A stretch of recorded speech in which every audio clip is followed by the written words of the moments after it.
गिबियावनो निमाहासो बिहरनो सानदों। सानथाम जाबाय गगा मोनबाय थादों। थेवबो गगा मोननायाव जाबायदि रेस्ट लानांगौ आं बेबायदि मानियाखै आरो मानियैनि थाखायनो फुङावनो दुगैबाय थादों। दाबो एसे लोमजाखांनाया एसे बारा जादों आरो थेवबो नोंथांमोननि थुबुर जानायखौ नुनानै आरो जि मोनसे थांखि आरो नोजोरखौ लानानै सानथामनि हाबाफारि लानानै बे हाबाफारिखौ लादों। आं फैनानै ओरैबायदि गोजोननाय मोनदों आङो, जायखौ आङो सोदोबजों बुंनानै बाथ्राजों बुंनानै आं नोंथांमोननो फोरमायनो हानाय नङा। आरो आं सानो सानथामनि जि आबुं हाबाफारि लानानै बे जथुम्माखौ लानाय जादों। बेनि मोनफ्रोमबो हाबाफारिया थांखिया नोजोरा जाफुंथों आं बेखौनो नुवाथारि आफा बोराइ बाथौनि सेराव आरज गाबबाय। आरो आं बेवहाय जेबो बिदि बाथ्रा बुंथिया दिनै। आं सानैसो मानसिनि गेदेमा मानसिनि आरो फरायसा मेनलि फरायसाखौ गोदि टार्गेट खालामगोन। आं फरायसा सानैसोनि मुंखौ लागोन आरो बिनि उनाव जोंनि गेजेराव दङ बिथाङा मोजाङै फोरमायगोन। आङो बारा गोबाव बुङा, आधा घन्टानि गेजेराव फोजोबगोन। 32थि बोसोरारि जथुम्मा लोगोसे खेराइ फोरबो निसिमा बियाब दुलाराय बाथौ गौथुमनि आरो बिथांमोना दिनै जि मोनसे मिनिंफुल ओंथि गोनां हाबाफारि लादों। फरायसा लाइमोन आरो दिथागिरिनि सावरायमेल आरो बेखौ सामलायनाय लाइमोन आफादनि निसिमा बियाबनि आफादगिरि बिनोद बसुमतारी बिथां। आरोबाव ओरैबायदि रोखा रोखा थख' थख' जोंनि गेजेराव बेखेवगिरि बिथाङा फोरमायनानै होलांबाय। बिथांनि गेजेरजों माखासे बाथ्राखौ आंबो दिनै सोलोंनो हाबाय आरो बिथाङानो जोंनि बयनिबो सिबिजाथाव चिरां जिल्ला दुलाराय बाथौ गौथुमनि लाइमोन आफादनि आफादगिरि प्रदीप नार्जारी सार। आं बिथांखौ मोजां बाथ्रा बुंनायनि थाखाय साबायखर बावहरबाय। आरो जोंनि गेजेराव दङ बिथांखौ एखनब्ला जोङो नोंथांमोननि सिगाङाव रायजो राजानि सिगाङाव सिनायथि लायोब्ला माजों बुंनानै बिथांखौ जों सिनायथि होनो एखनबा आख' जायो आरोखि। बिथाङा सासे सोलोंथाइगिरिबो आरो आथिखालाव दानि मडार्न जुगाव जों जायखौ मडार्न जुग बुङो, गोदान मुगा, बे मुगायाव बर' सावथुनखौ ओरैबायदि बादायलु मुगायाव बे थासारियाव लाबोनाय आरो बे लाबोनायनि गुदियावनो दङ जोंनि गेजेराव दङ सासे थुनलाइगिरि, सासे जोंनि महरगिरि आरो सासे बिराद मोजां समाज सिबियारि फैलाजे बरगयारी। आं बिथांनि थाखाय खनसे गोबार एका खबनां बरायनो खावलायहरबाय, साबायखर बावबाय। आरो बाहागो लाबावनो हादों दुलाराय बर' फरायसा आफादनि सासे सुबुं फोनांजाब नेहाथारि चन्दन ब्रह्म। आरो बेवहायनो निसिमा बियाब दुलाराय बाथौ गौथुमनि बेन्दोंआव थानाय गासै गामिनिफ्राय नुजाफैनो हानाय लाइमोन फरायसा रायजो राजा नोंथांमोन आरो दिनै जौसाङाव जिरायनाय गेदेमा नोंथांमोन। आं मानसिफोरनि मुंखौ मिथिजोबला, ओंखायनो आङो मुंख'नो हाला। आं गिबि गिबियावनो दुलाराय बर' फरायसा आफादनि सासे सोद्रोमा जानानै बयखौबो बे हाबाफारियाव बरायबाय। आं गिबियावनो बेसेबां फरायसा दङ, लाइमोन दङ, खनसे आखाइ दैखोनानै आङो खावलायहरबाय। आखाइ दैखोलाय बेसेबां लाइमोन सेंग्रा दङ, फरायसाफोर दङ? बांसिनानो फरायसा। साबायखर। एखमब्ला माजों स्टार्ट खालामनो माजों फोजोबनो आख' जायो आरो जोङो थेवबो आङो सुंद' फोरमायथिनि गेजेरजों आं फोरमायनो नागिरबाय डक्टर एपिजे आब्दुल कालाम बयबो मिथिगौ नङा मा मोनसे समाव भारतनिनो सासे हादरगिरिमोन बिथाङा रुंसारि जालांबाय मिसाइल मैन अफ इन्डिया होननानै बुङो बिथांखौ दिनैनि बायदि हाबाफारि बांसिन बिथांखौ फरायसाफोरनि हाबाफारियाव लाङोमोन आरो नर्थ इस्टआवनो सा सानजा भारतआवनो दुलाराय बर' फरायसा आफादाल' जों एबसुआवल' मोनसे फरायसा आफाद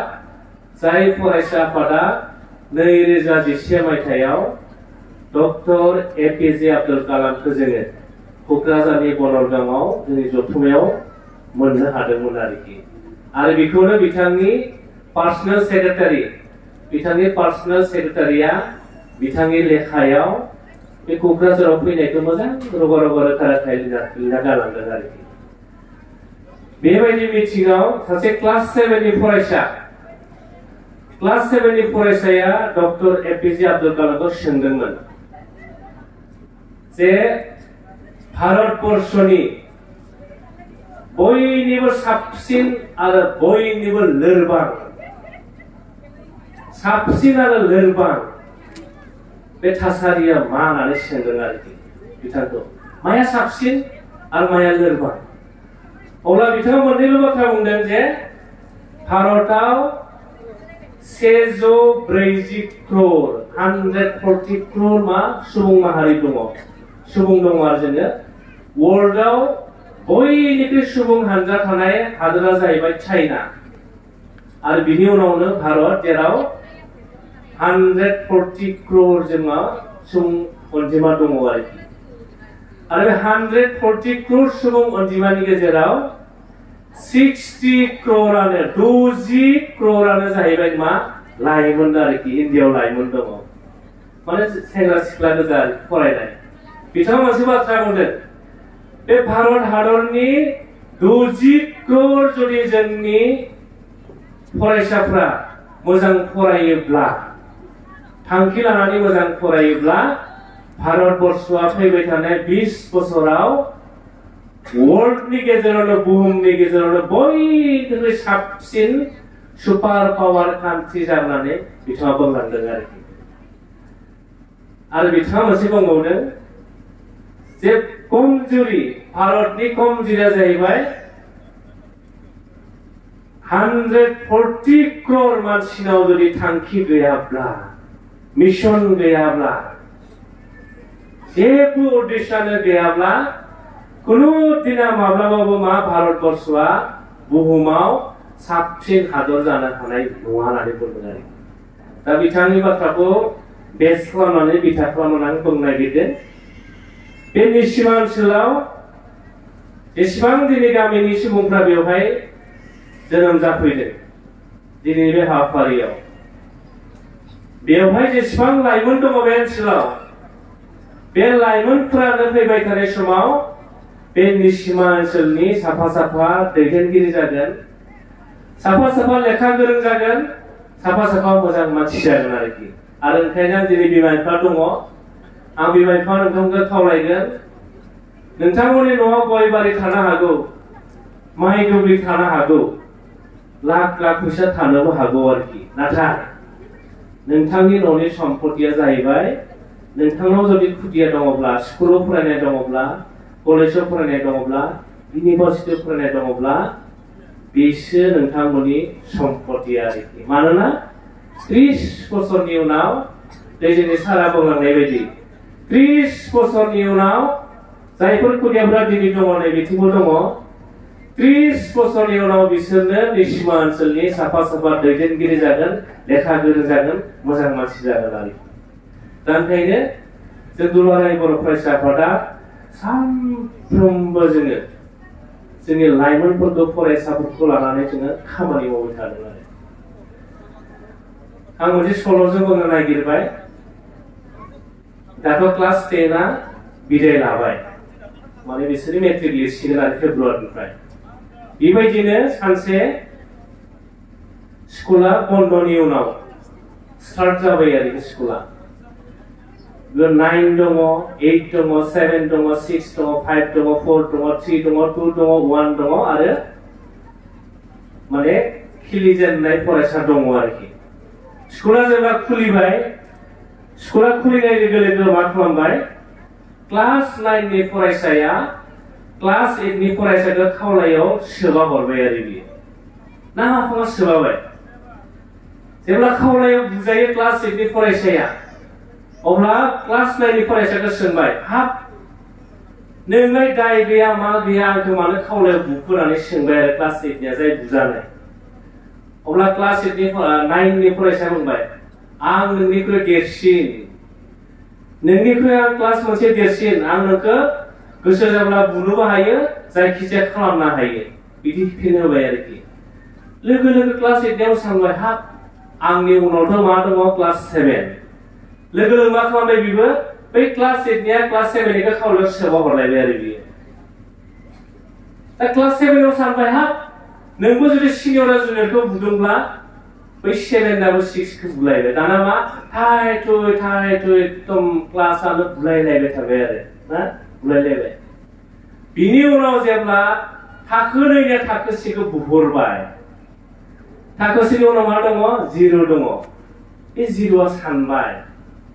बे थाखो 2 नियाथ' थाखो 1 खौ बुबाय बे थाखो 1 आबोथ' आंखौ बुसिगोन बे 0आ लाथिख'आ गिबाय आरोखि गिनानै मा खालामबाय बे लाथिख'आ बे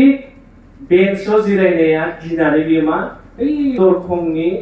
खनायाव जिरायहैबाय आरोखि खिन्थु थाखो 1 नि फरायसाया नायबाय थादों बेखौ 0आ जे बुजानो गिनानै गावजों बुजानो गिनानै थाखोमाहैदोंना बियो नायबाय थादों आरोखि नायनानै जेब्ला थाखो 2 थाखो 1 खौ बुहरबाय थाखो 1 आ बुंबाय 0 खौ 0 लाथिख' नों गिनो नाङा आं नोंखौ बुवा बिदि बुंनानै मा खालामबाय थाखो 1 आ बे 0 नि खाथियाव थांनानै जजाबना हैबाय आरोखि जजाबनाय लोगो लोगो मा जाखो 0 आ मा जाखो 10 जाबाय ना जायाखै 10 जाबाय ना जाय 0 आ लाथिख'मोन 1 आ थांनानै बिजों जजाबनाय लोगो लोगो 10 जाबाय आरोखि उनाव 0 आ सोंबाय 1 खौ हाब बयबो गिदिरा उन्दैखौ बुदों 9 आ 8 खौ 8 आ 7 खौ 6 आ 5 खौ 5 आ 4 खौ दा नोंबो उवान हिसाबै आंखौ बुनांगौमोन नाथाय नोंथाङा आंखौ बुवालासिनो आंनि खाथियाव जदेरनानै दिनै 0 खौ नोंथाङा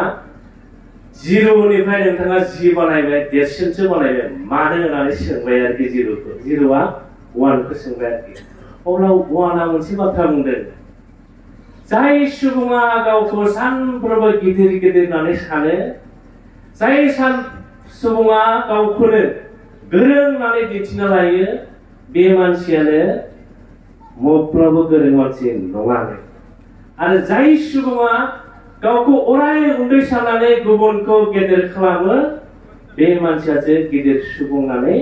बे 1 आ 0 खौ बुजायदों आरोखि नंगौना नङा रायजोफोरना जों ओंखायनो सानफ्रोमबो जोंनि साननाय हनाया मोजां जानांगोन गावखौ लानानै नङा जोंनि बिखेगिरि सारा बुंनाय बायदि गावखौ लानानै नङा दा बैबायदि साननाया मोनदांथिया फैनांगौब्ला जोंनो मा नांगोन जोङो लेखा फरायनो नांगोन आरोखि मानोना लेखायासो जोंनो गियान होयो आरो जाय गियानखौ जों लानो हायोब्ला नों खनसे जुदि गोसोआव गियान लानो हायोब्ला बे गियाना नोंनि गोसोनिफ्राय माब्लाबाबो गोमानानै थाङा आरोखि जेब्लासिम बुहुमाव जों थांना थागोन बै समसिम लेखाफोर सोलोंनानै जों गियान मोननाय बे गियाना थांनानै थागोन आरोखि फैसाया नोंनाव फैसा दङ 2 लाख 3 लाख 4 लाख फैसा दङ यस दङ नाथाय बे 3 लाख 4 लाख 5 लाख फैसाया माब्लाबा जोबलांनोबो हागौ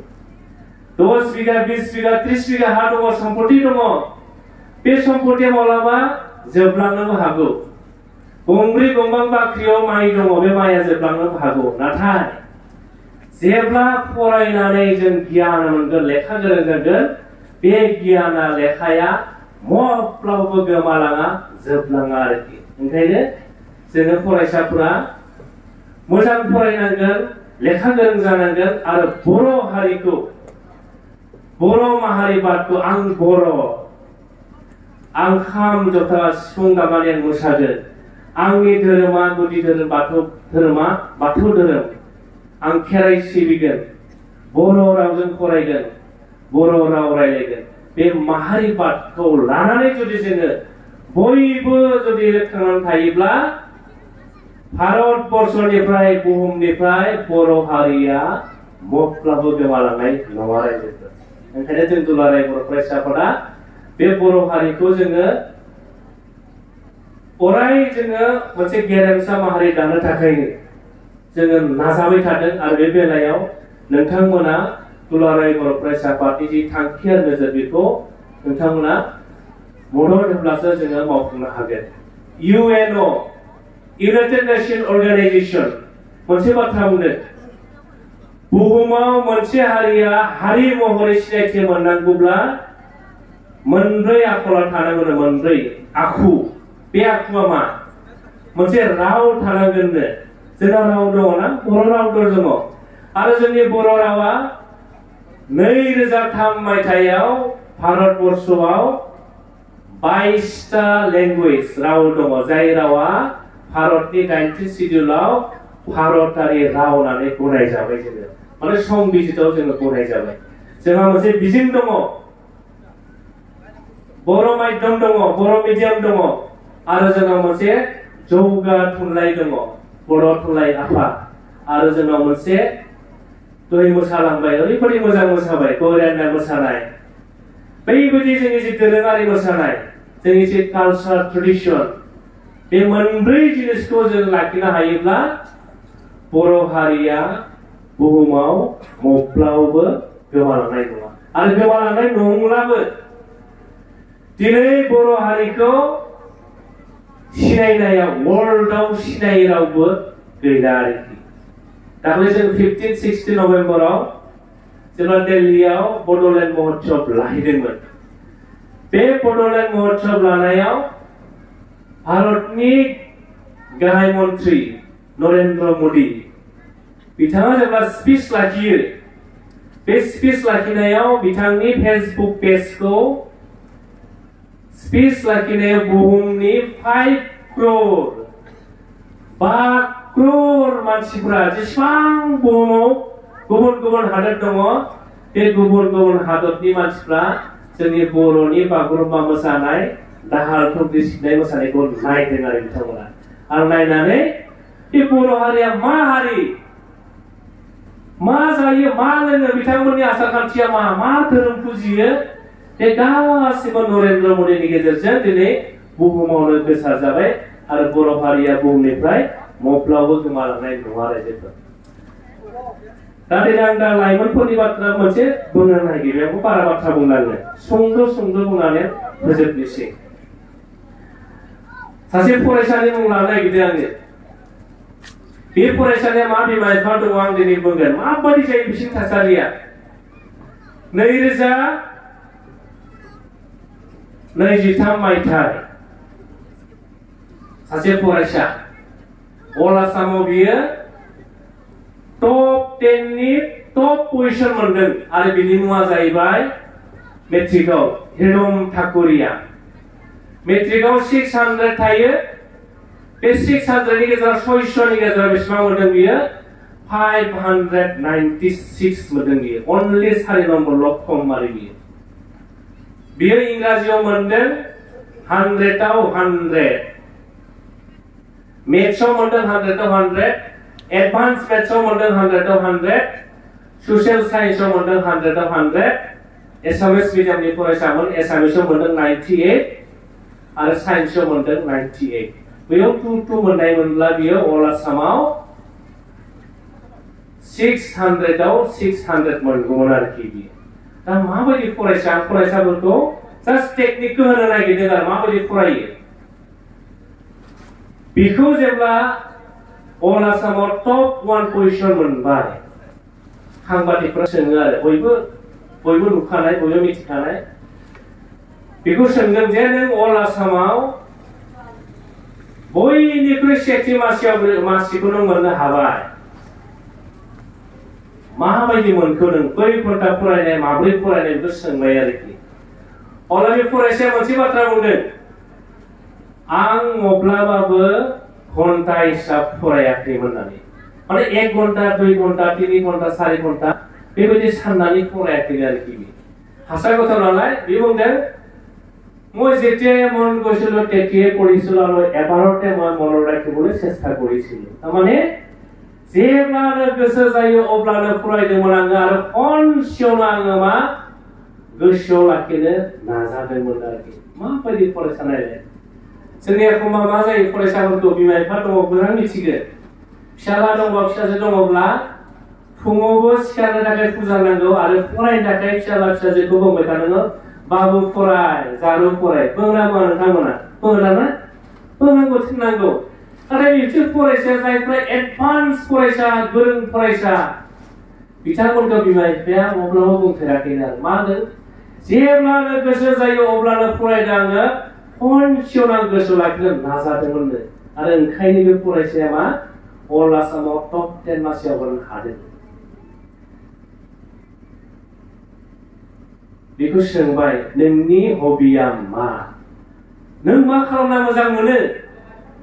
थंब्लेट बुंनानै बाय মই পঢ়িয়ে ভাল পাওঁ आं फरायनानै मोजां मोनो माबायदि फरायसा नायलाय फरायनानै मोजां मोनो जोंने फरायना बायो मा खालामदों बे क्लास 10 नि लेखाखौ खनसे नङा खननै नङा खनथाम नङा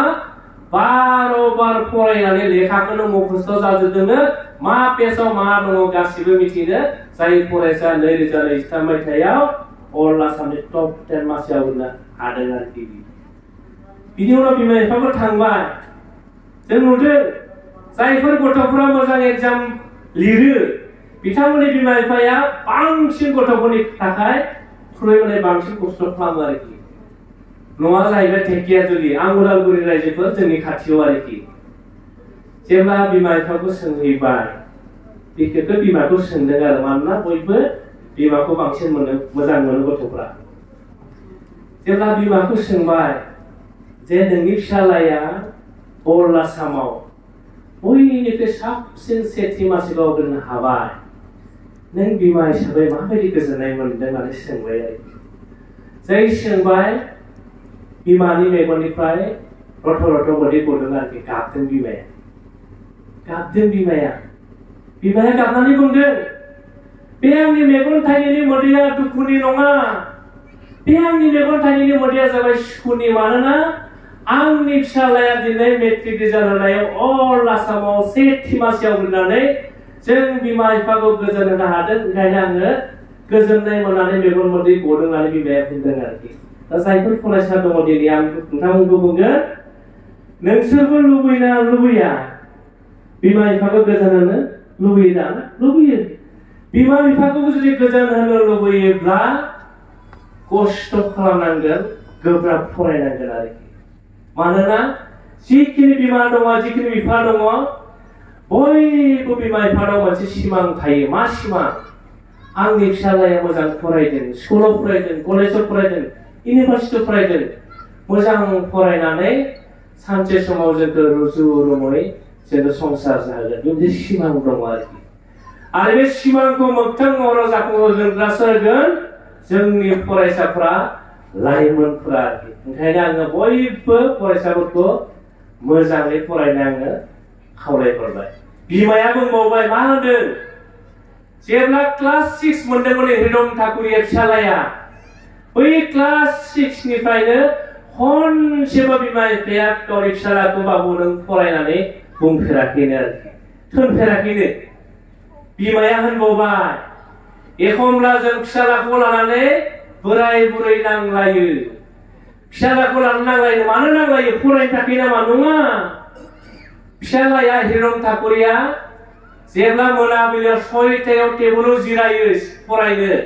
जै टेबोलाव जिरायबाय खनसेबो सिखारबोआनो फरायबायल' थायो मानोना फिसालाया बुंदोंना गाव फरायनानै मोजां मोनो होननानै बिमाया मा खालामोनो साहा फुदुंना होयोनो साहाखौ लोङा फिसालाया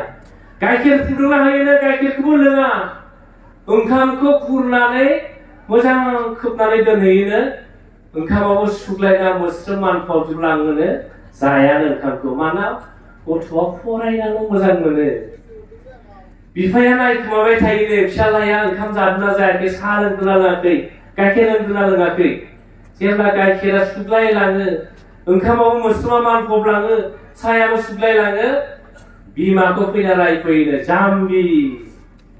नोंनो जाम्बि बिमायानो जाम्बि फिसालाखौ बुजायनो रोङा नै नोंनि फिसालाया जाया लोङा फरायबाय थाब्ला बे बेराम जागोन नांलायलायो मानि थाखाय बांसिन फरायनाय थाखायसो बिमा बिफाजों नांलायो आरोखि जोङो नांलायफेरदों नामा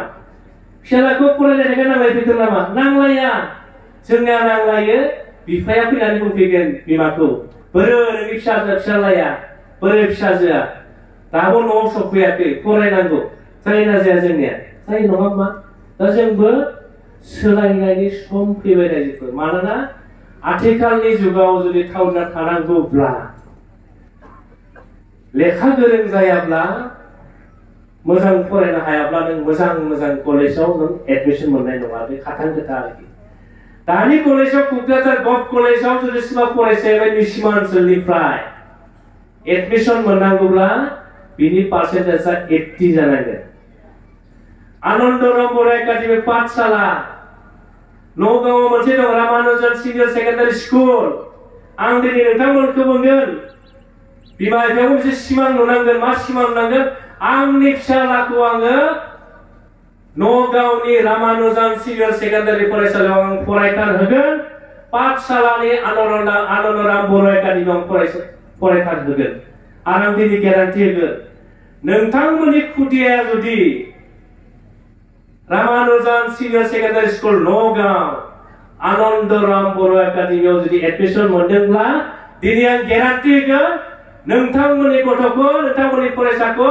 गावनि थांखियाव सहैनायाव रावबो मोनसे शक्तिया बाधा होनो हानाय नङा बैबादि कलेजा नोंथांमोननि खुदियाखौ बिराद गोरों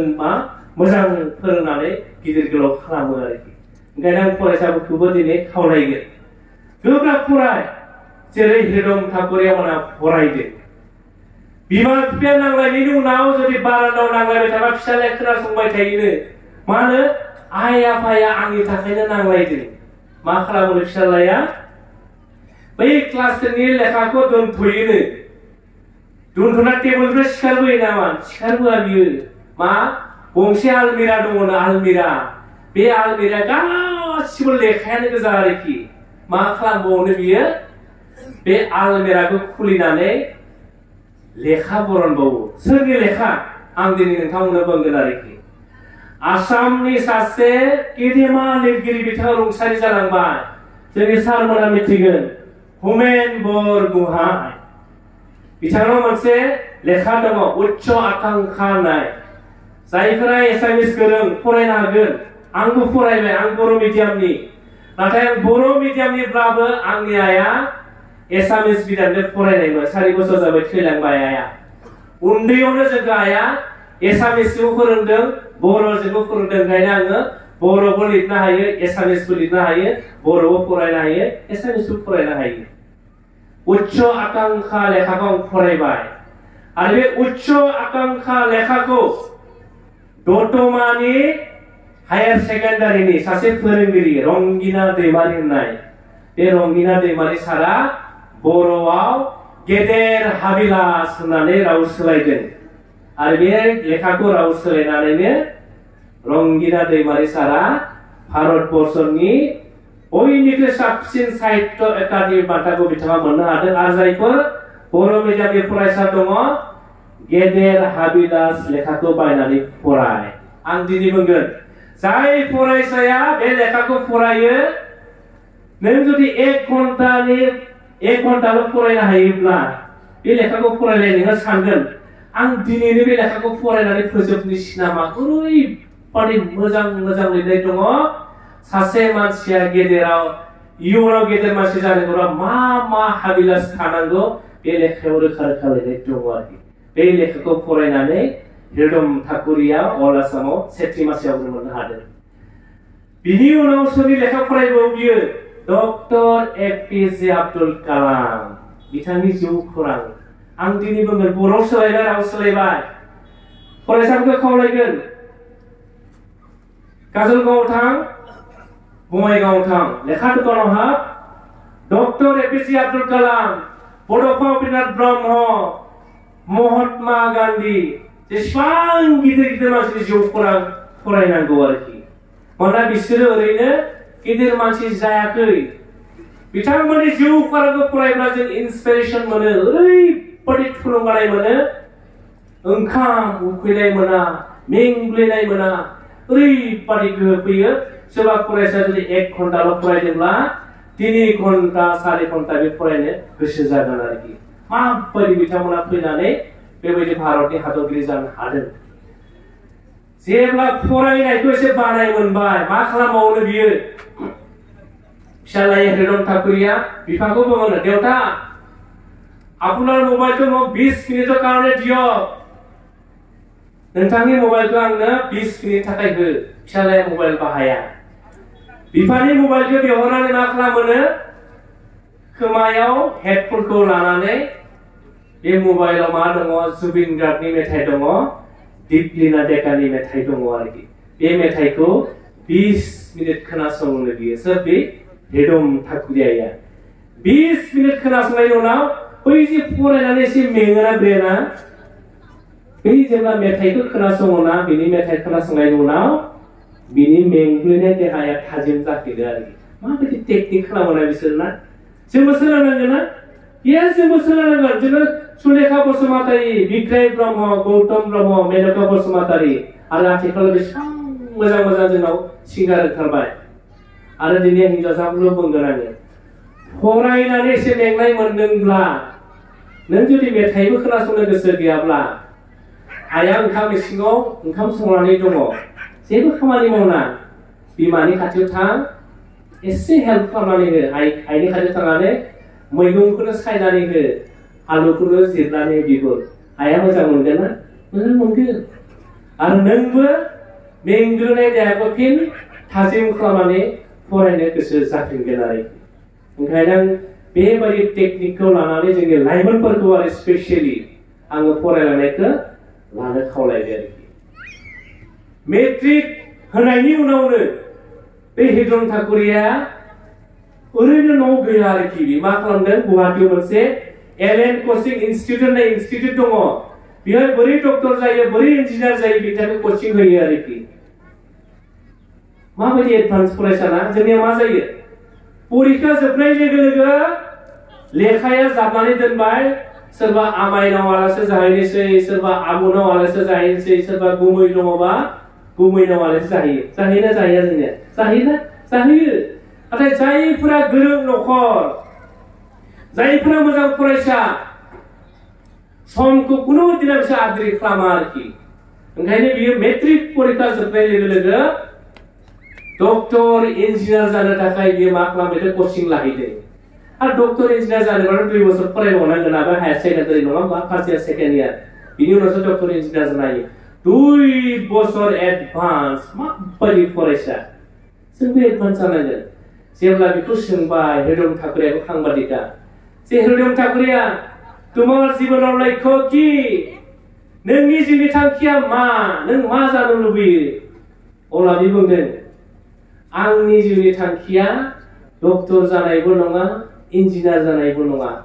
आंनि जिउनि थांखिया जाहैबाय आङो साइन्टिस्ट जानो लुबैयो साइन्टिस्ट माबायदि फरायसा आरो बे साइन्टिस्ट जानो थाखायबो बियो जेब्ला क्लास 8 मोनदोंमोननो बे क्लास 8आवनो अबेयाव फरायोब्ला साइन्टिस्ट जानो हायो मा इनस्टिट्यूट फरायनांगोन बै सोलोंसालिखौ बे क्लास 8आवनो सायख'ना दोनदों मा सोलोंसालि बियो भारत बर्षनि टप बयनिख्रुइ साबसिन इनस्टिट्यूट जायखौ बुङो IISc Indian institute of science अबाव दङ बियो बेंगलुरुआव इन्डियानि साबसिन फरायसालि आरोखि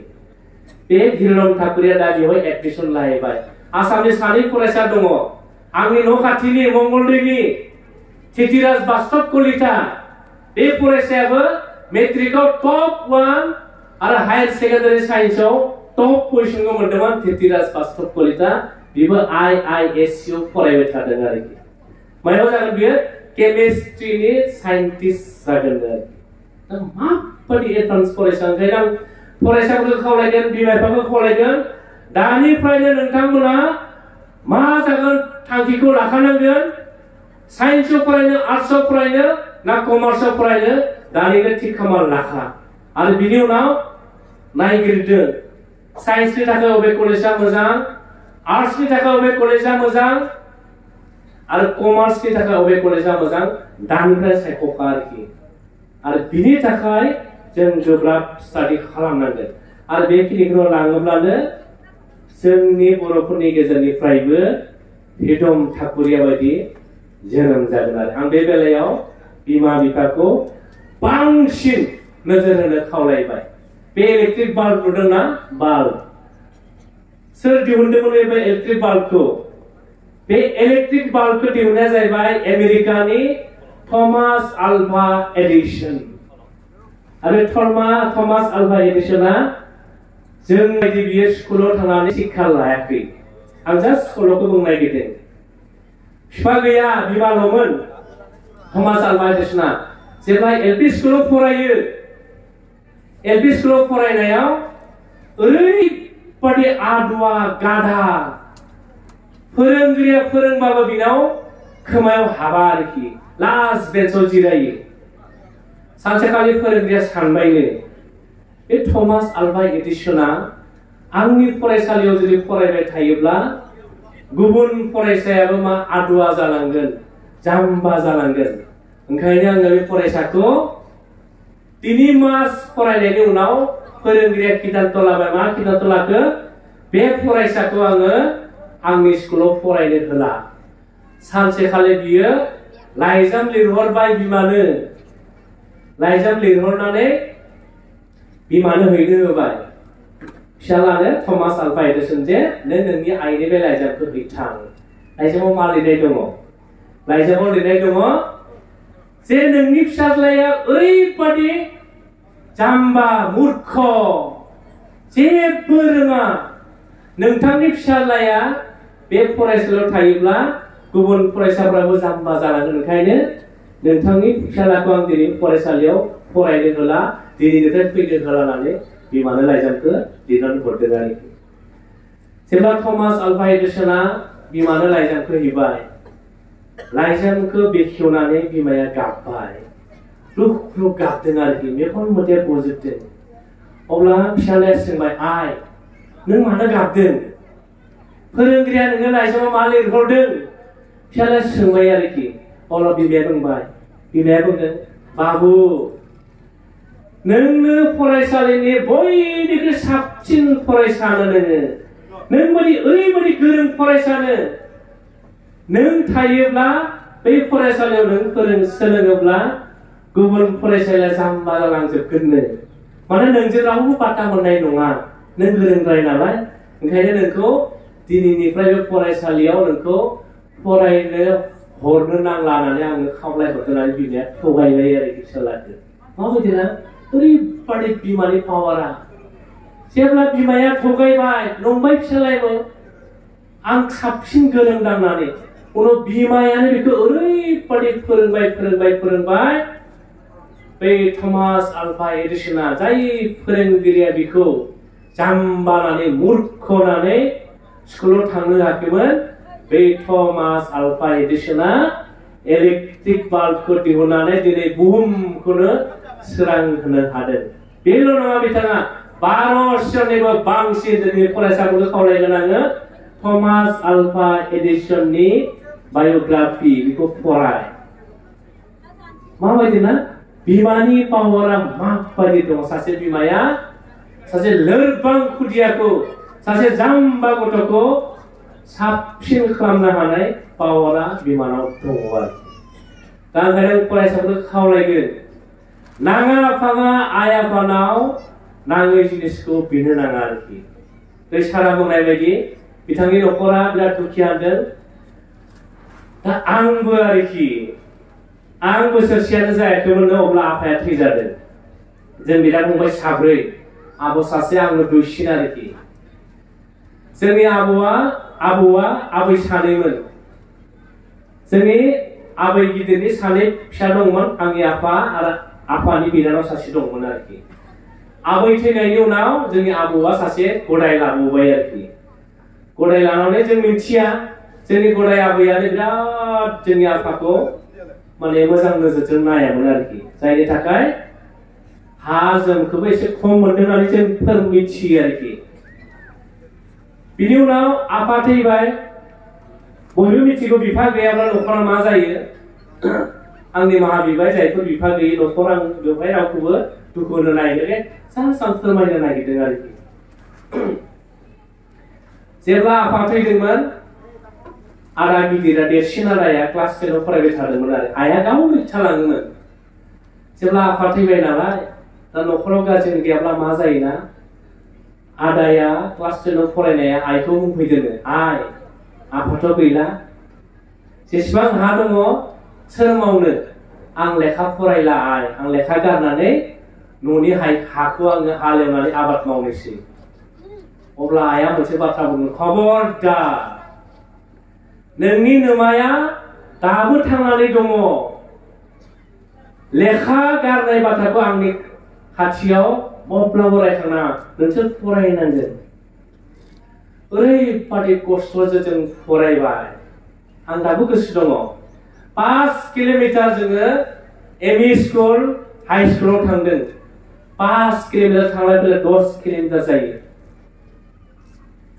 आफा गैला नालाय एखमब्ला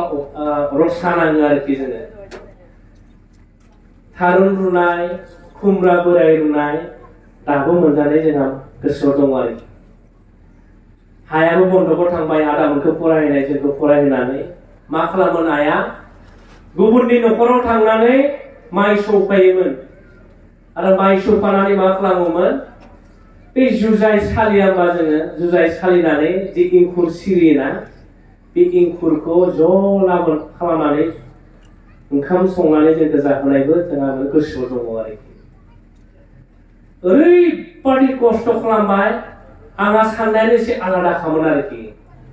सानसेबाबो आइनि मेगननि मोदैखौ आं गैया खालामनानै चेलेन्ज दङमोन आरोखि आंबो चेलेन्ज खालामै मेट्रिकखौ फार्स्ट डिभिजन मोनाखिसै एसे नांबावगौमोन आंहा मोनसे सिन्था दंमोन सानसेब्लाबो आं गुवाहाटीआव फरायगोन होननानै न'आव जानो गैयाब्लाबो मेट्रिकखौ मोजां पास खालामनानै आर्य विद्यापीठ कलेजाव आं हायार सेकेन्डारि फरायदों पान्डु कलेजाव डिग्री फरायदों गुवाहाटी इउनिभार्सिटी मास्टार डिग्री फरायदों दा नोंथांमोना साननो हागौ माबोरै फरायखो होननानै आं जेब्ला गुवाहाटीआव फरायदोंमोन ना पान बाजाराव थांब्ला नोंथांमोना नुगोन पान बाजाराव माखासे लेखा दखान दङ पाब्लिशार दङ मा खालामो जोङो आंनि सासे लोगो दङ लुइस मोसाहारि होननाय कुबेरालिनि दा बिथाङा कुबेरालि हायार सेकेन्डारि साबजेक्ट टिचार जों सानैया मा खालामोमोन दुटा बजा कलेजनिफ्राय फैनानै दुटानिफ्राय हरनि 8टासिम 6 घन्टा बे पान बजारनि लेखा दखानाव जोङो लेखा जाबोमोन आरोखि बहिफोरखौ जाबोमोन आरो जाबनानै जि गरसे गरनै मोनोना बिदिनो जों न' भारा होयोमोन न' भारा होनानै जों फरायदोंमोन आरोखि दा इसोरनि अननायाव आंनि आदा गिदिरा गुवाहाटीनि नार्सिं ह'माव मेनेजार मावो 2 नम्बर आदाया रेलवेनि अफिसार 3 नम्बर आदाया ग्रेजुवेट कमप्लिट खालामनानै न'खौ बेङो आरो आंबो दिनै एमए बिएड लानानै दुलाराय बर' फरायसा आफादनि सासे सोद्रोमा महरै नोंथांमोननि खाथियाव दिनै गसंथानो हानाय खाबुखौ मोनदों आरोखि ओंखायनो बुंदों लेखा फरायनाया मा जिनिस ना बेखायनो नेलसन मेन्डेलाया मोनसे बाथ्रा बुंदों Education is the most powerful weapon which you can use to change the world. मानो सोलोंथायानो ओरैबादि गोख्रों हाथियार जायनि गेजेरजों जों मा बुहुमखौनो सोलायहोनो हायो आरोखि दा बे निसिमा ओनसोलखौ बे निसिमा ओनसोलनि 90टा गामिनि थासारिखौ सोलायहोनांगौब्ला मोनसेल' हाथियार दं जोंनाव बे हाथियार जाहैबाय सोलोंथाइ जों सोलोंथाइखौ लाथारनांगोन आरोखि ओंखायनो आं फरायसाफोरखौ खावलायगोन नाङा फाङा आइ आफानाव नाङि जिनिसखौ बिनो नाङा मानोना जेब्ला नोङो 30,000नि मबाइल 1.5 लाखनि बाइक नांगौ होननानै आइ आफानाव बियो जों मिथिगौ बिमाया फिसाजोआ बियोब्ला बिमाया मब्लाबो फिसाला फिसाजोखौ हाया होननानै बुङा नाथाय दरखं खनाजों थांनानै बबेबा इसिं खनाजों थांनानै बिमाया दखना फैसालिजों मेगन मोदै हुगारो मानोना दिनै आंनि फिसाजोआ माबा मोनसे बिदोंमोन आं होनो हायाखै बेसेबां दुखु मोनोना मोनो दा मोनो बेबायदि दुखुखौ जोंनि फरायसाफ्रा मब्लाबो होनो नाङा आं दिनै जायफोर फरायसा दङ मोनसेल' बाथ्रा बुंगोन बिनो नांगौब्ला गंसे खोलोम बि लेखा बि बहि बि बिनि अनगायै जेबो जिनिस बिनाङा आप टु डिग्रीसिम हायोब्ला बे मबाइल जिनिसखौ बाहायनो नाङा आरो जाय फरायसाया 9, 10, 11, 12 मबाइल बाहायोना बे फरायसाया लोरबां जागोन फरायनाया कनसेन्ट्रेसन खालामनो हाला नंगौ आथिखालाव मबाइलावबो इउट्युबावबो बिराद मोजां जोंनो मा होयो साजेसन होयो मानोना नों मेथ्सनि फर्मुला साइन्सनि फर्मुला इंराजिनि ग्रामार आथिखालाव इउट्युबाव मोनो आरोखि जाय फरायसाया मबाइलखौ मोजां बाहायनो रोङो बिनि थाखायसो मोजां आरो जाय फरायसाया मबाइलखौ मोजां बाहायनो रोङा बिनि थाखायसो गाज्रि आरोखि ओंखायनो जिउआव गोबां थासारि फैनो हागौ फरायसाफोरनाव न'नि हालोद थाखा फैसानि अबस्थानि हालोद नाथाय नों जुदि गावखौनो गावनि सायाव फोथायनाय दङब्ला सेल्फ कनफिडेन्स दङब्ला गावनि सायाव फोथायनाय दङब्ला खुनु मोनसे शक्तिया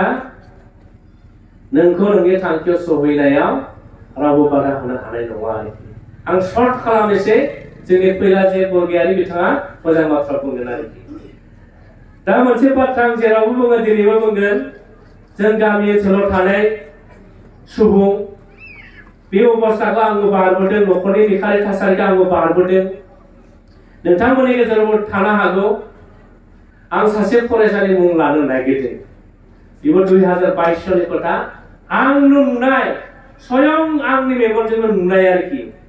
बै फरायसानि खोथाखौसो आं नोंथांमोननो शेयार खालामनो नागिरदों बुंनो नागिरदों आरोखि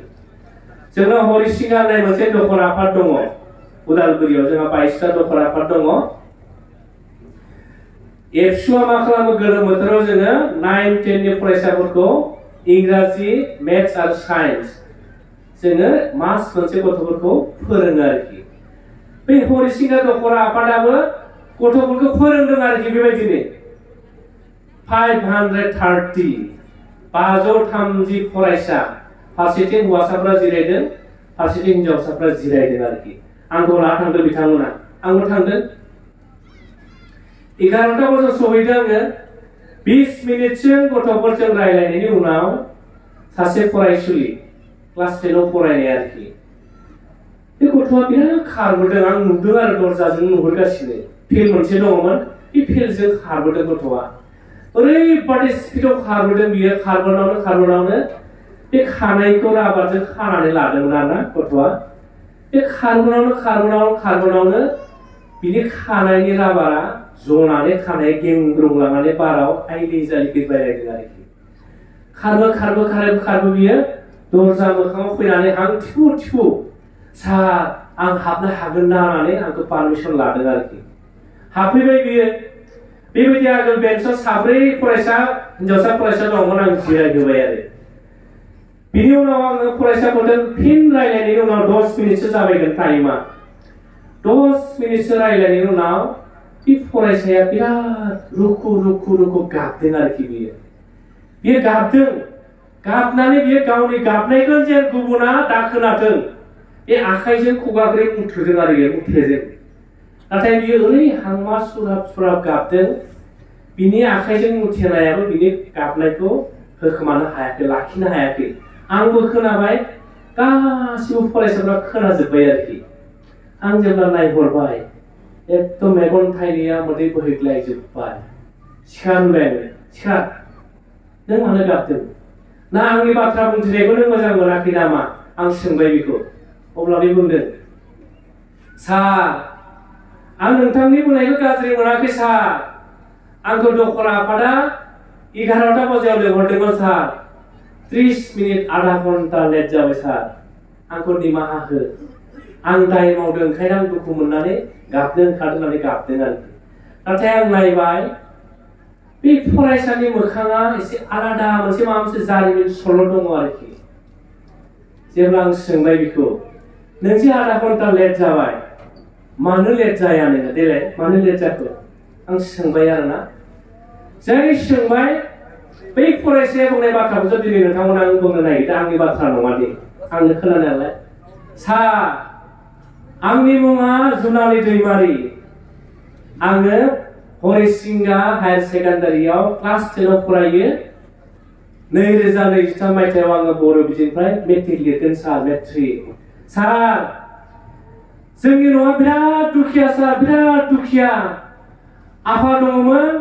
आफाया 5 बोसोर आगोलाव थैलांबाय आं दङ आइ दङ फंबाय सासे दङ बे फंबायाबो क्लास 7 आव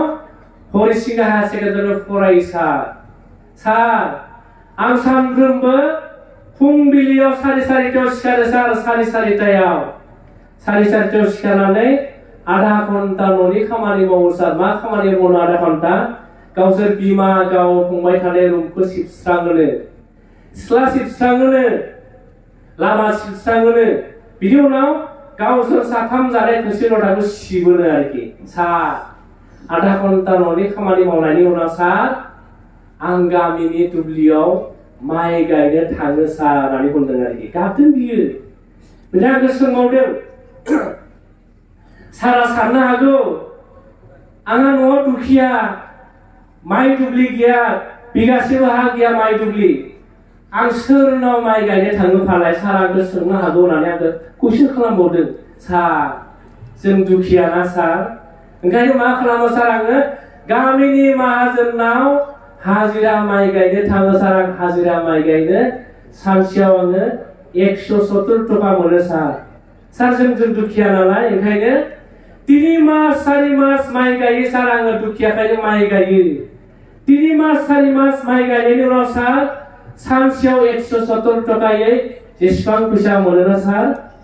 बे फैसा मोननायखौ आं मा खालामो आंनि बहि बायो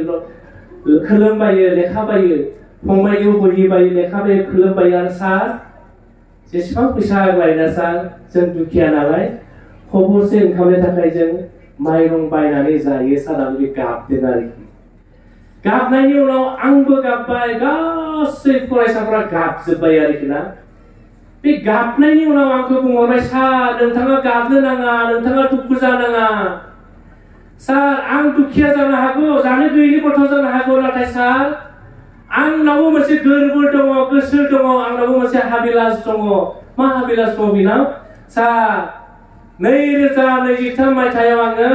मेट्रिक लिरगोन सार बे फरायसालिनिफ्राय सार आङो फार्स्ट डिभिजन मोननो नाजागासिनो दङ आरो फार्स्ट डिभिजन मोननायनि उनाव सार आं उदालगुरि कलेजाव हायार सेकेन्डारि एडमिशन लागोन उदालगुरि कलेजाव डिग्रीयाव आङो इंराजियाव मेजर लाना फरायगोन बिनि उनाव आङो डिग्रीखौ पास खालामनायनि उनाव गुवाहाटी इउनिभार्सिटियाव इंराजियाव मेजर लाना एमए पास खालामनायनि उनाव आङो सार कलेजाव इंराजिनि लेक्चारार जानो लुबैयो सार नोंथाङा आंनो बोर होनानै गाबै गाबै फैनानै जुनालि दैमारि आंनि आथिङाव गुग्रुब खुलुमनानै आंनो मा बोर बिदों आरोखि बियो 2023 मोनफैबाय मेट्रिक लिरबाय लोगो दखर आफादनि आफादगिरिखौ आं बुंहरदों दिनै रिजाल्ट होबाय आंनो सासे मानसिनि रिजाल्ट नांगौ लोगो दखर आफादनि आफादगिरि बुंबाय सार नोंसोरनि रिजाल्ट नांगौ जों मिथिखाबाय 10 मिनिट नेथ' सार 10 मिनिट 5 मिनिटनि उनाव दखर आफादनि आफादगिरि आंनाव फन हरना खिथादों सार नोंथाङा खोनाबा मोजां मोनगोन जुनालि दैमारिया इंराजि बर' एमआइ आरो मेथ्सआव लेटार लानानै मेट्रिकखौ 78 पास खालामदों स्टार मार्क्स लानानै पास खालामनो हादोंसो बे जुनालि दैमारिया बेखौनो बुङो सेल्फ कन्फिडेन्स गावनि सायाव फोथायनाय न' जानो गैया हाजिरा मावो मास मोनथाम मास मोनब्रै हाजिरा मावनानै गाव फरायबावो फंबायखौ फरायबावो आरो गावसोरो खबरसे ओंखामखौ जाबावो सोर बेयो जुनालि दैमारि आरो बे जुनालि दैमारि माबायदि फरायसा नखरनि निखावरि हालोदाबो बेखौ गावनि थांखियाव सहैनायाव बादा होनो हायाखै। खाथियाव प्रिन्सिपाला दङमोन। प्रिन्सिपाला आं लेक्सार जोबनायनि उनाव आंखौ बुंदों, दिनेश ब्रह्म नोंथां, जुनालि दैमारि न'आ आंनि न' खाथियावनो बिराद दुखिया। एखमब्लानो सप्तायाव सानथाम ओंखाम लगन थायो, सानथाम ओंखाम लगन जुनालि दैमारिया। थेवबो जुनालि दैमारियानो सानसेबो स्कुल एबसेन्ट जायामोननो। खबरसे मोनजायाबो ओंखाम लगन थाब्लाबो फरायसालिबो एबसेन्ट जायामोन। माबायदि फरायसा ना? रिजाल्ट मोननायनि उनाव आङो सानै फोरोंगिरि, जोंनि हालामनि सानै फोरोंगिरि बुंबाय, सार, सासे जानो गैयै नखरनि फरायसा बिराद मोजां, हायोब्ला सारमोना एसे हेल्प हो, फरायनायाव बेहा मोजां जागोन। सानै फोरोंगिरि आंनो 10,000 20,000 गथायनानै होबाय दाना। दिनेश नों हैथां होननानै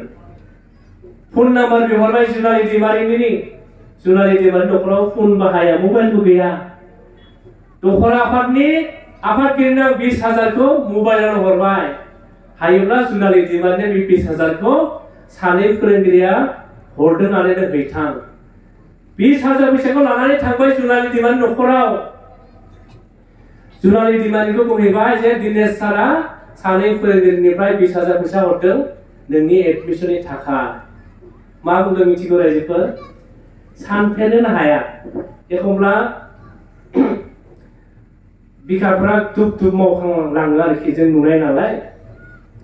जेब्ला दखरा आफादगिरिया 20,000 फैसाखौ जुनालि दैमारिनो आजावनो थाखाय खावलायो, अब्ला जुनालि दैमारिया मा बुंदों मिथिगौ? सार, गाज्रि मोननो नाङा, आं 20,000 थाखाखौ आङो लानो हानाय नङा। जेब्लासिम आंनि आथिं थोंनैया गोख्रों दङ, जेब्लासिम आंनि आखाइ फारनैया गोख्रों दङ, आरो जेब्लासिम आंनि मेगन थाइया गोख्रों थागोन, अब्लासिम आं गाव खस्थ' खालामनानै आङो फरायगोन। बै समसिम आं नोंथांमोननि जेबो मदद नाङा। आरो जेब्लासिम आंनि आथिं आखाइ मेगना लोरबां जागोन, अब्ला आं सारमोनाव आं मदद बिगोन होननानै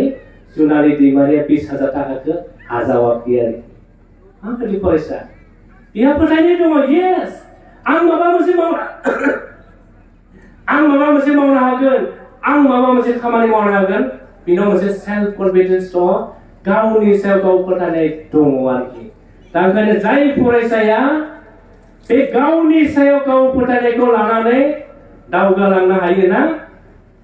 बे फरायसाया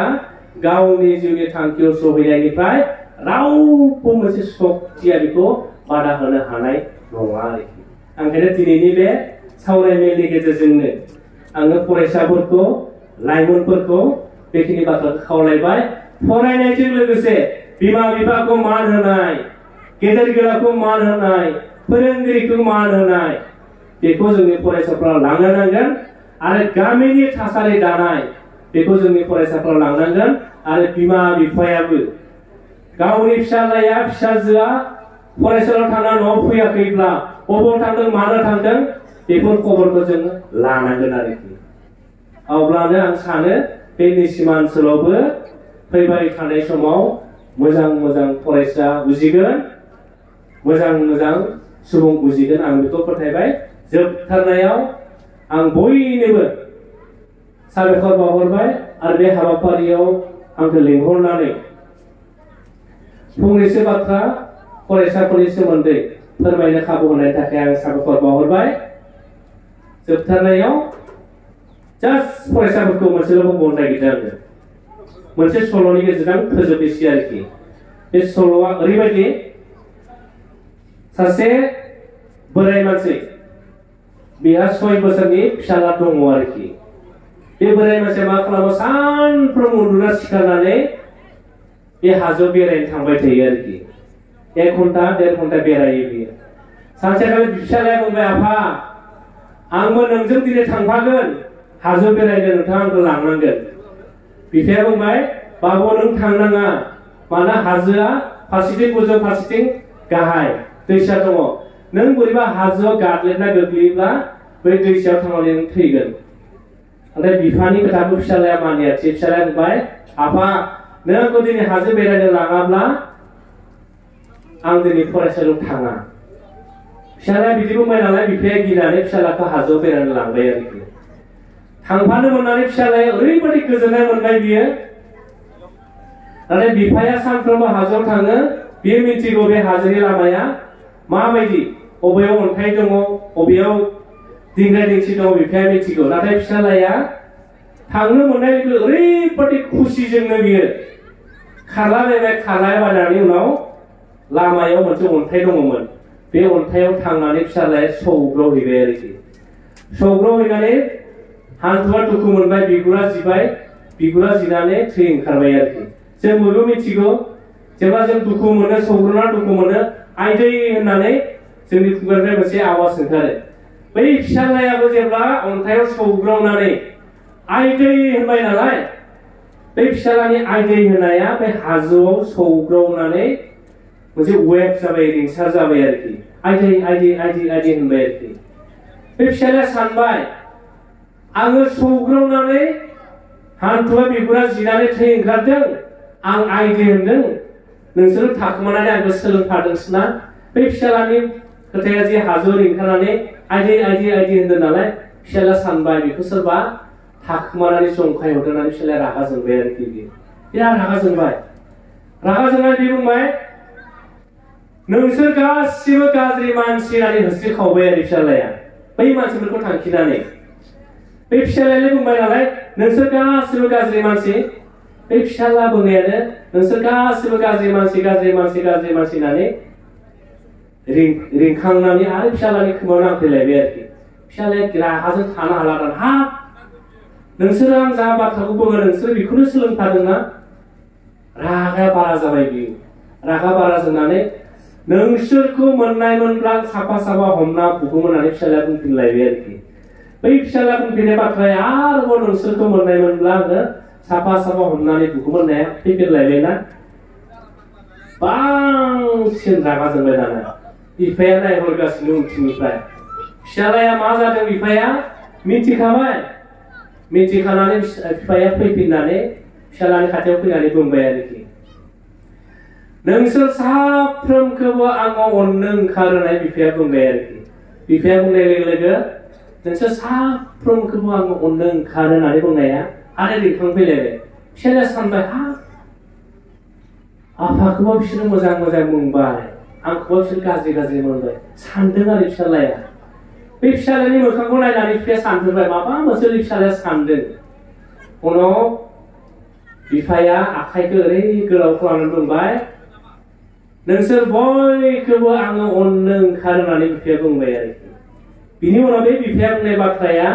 नोंसोर बयखौबो आं अननो ओंखारो होननाया रिंखांफैलायबाय अब्ला बिफाखौ फिसालाया सोंबाय आफा बिसोरो नोंखौबा मोजां बुंबाय आंखौबा बिसोरो गाज्रि बुंबाय सोर बिसोरलायनानै फिसालाया बिफानाव सोंबाय आरोखि अब्ला बिफाया सोंबाय फिसाला बेवहाय रावबो गैया नों आरो आंल' दङ आरो जाय बाथ्राखौ नों बुङो बे बाथ्राया नोंनिसो आरो जाय बाथ्राखौ आं बुंदों बे बाथ्राया आंनिसो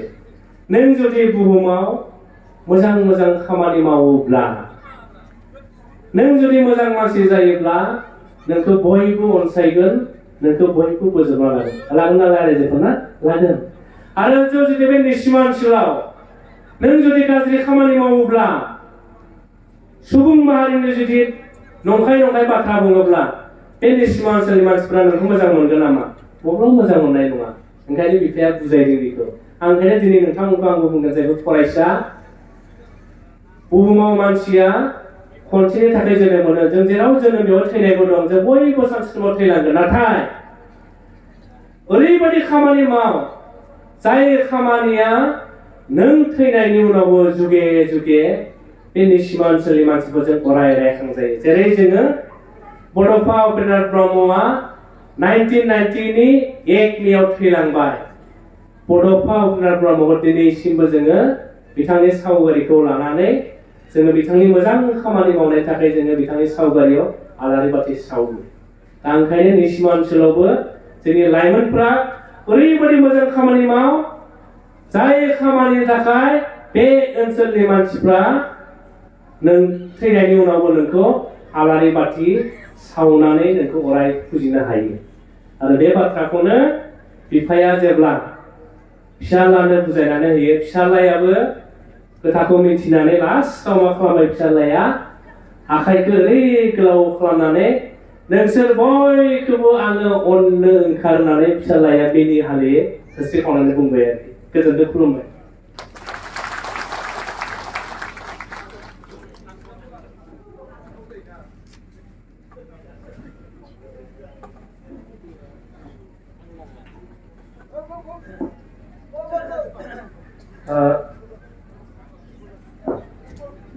सानसे सिगाङाव गोलावथार बिबुंथिनि गेजेरजों बेसेन गोसायै जोंनो बोसोन होलांनाय मानाव गेदेर दुलाराय बर' फरायसा आफादनि लोगो गाहाय नेहाथारि दिनेश ब्रह्म सारनिसिम आङो बे समाव निसिमा ओनसोलनि जानानै आरो बियाब गौथुमनि जानानै जोबोद साबायखर बावबाय सारा बांसिनै फरायसाफोरखौ थांखिनानै बाथ्राखौ बुंदों जिउआव जाफुंसारनोब्ला जोङो माबायदि नाजालांनांगोन आरो सासे सुबुं सम्पद एबा गोरों गोरा सुबुं जानोब्ला जोङो जिउआव माबायदि फरायलांनांगोन एबा हान्थिलांनांगोन बेफोरखौ गेबेङै गुरै गारांजों जोंनो बोसोन होलांबाय आङो खावलायबाय बेयाव बाहागो लाफैनाय साफ्रोमबो फरायसाफोरा